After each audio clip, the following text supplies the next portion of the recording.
And I also will look at the advantages and disadvantages of certain organization principles. Is it an advantage to have one organization like in Germany, or is there some disadvantage in it?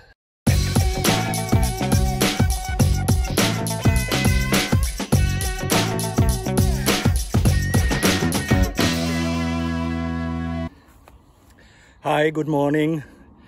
Today at the edge of the fields, I'd like to present some ideas about a workshop I am going to do at the research conference of the European Transactional Analysis Association, originally planned to be held in Belgrade, but now it's online. But it's an interesting event, and I will talk about one of the workshops I will present there.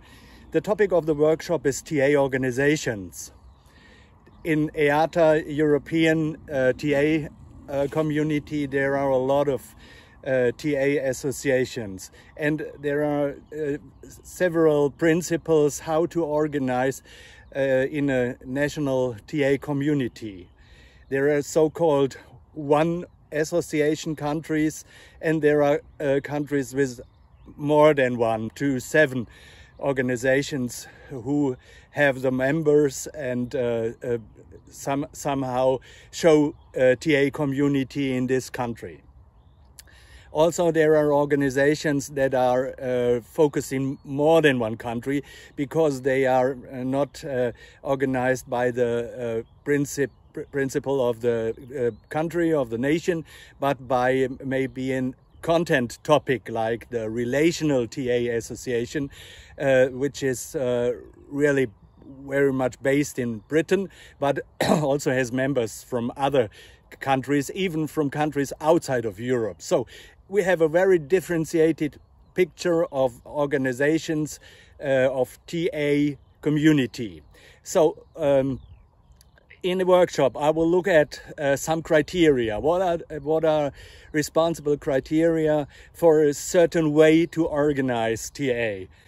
For example, there is one criterion is the language. If there are countries with different languages, like Switzerland, there is a tendency to have more than one organization because people like to speak in their mother tongue and their home language. So another criterion is that organizations of TA people are affiliated to certain institutes. Certain institutes means then, for example, in Italy, there is some TA institute in Rome or in Milano or in Neapel, for example, and they have their own institute and also their own association.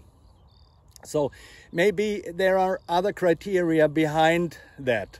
And I also will look at the advantages and disadvantages of certain organization principles. Is it an advantage to have one organization like in Germany, or is there some disadvantage in it? Because, for example, organizational TA people somehow have other directions and other interests than psychotherapy people, and if they are included in one organization, maybe there is some hindrance that comes from principle.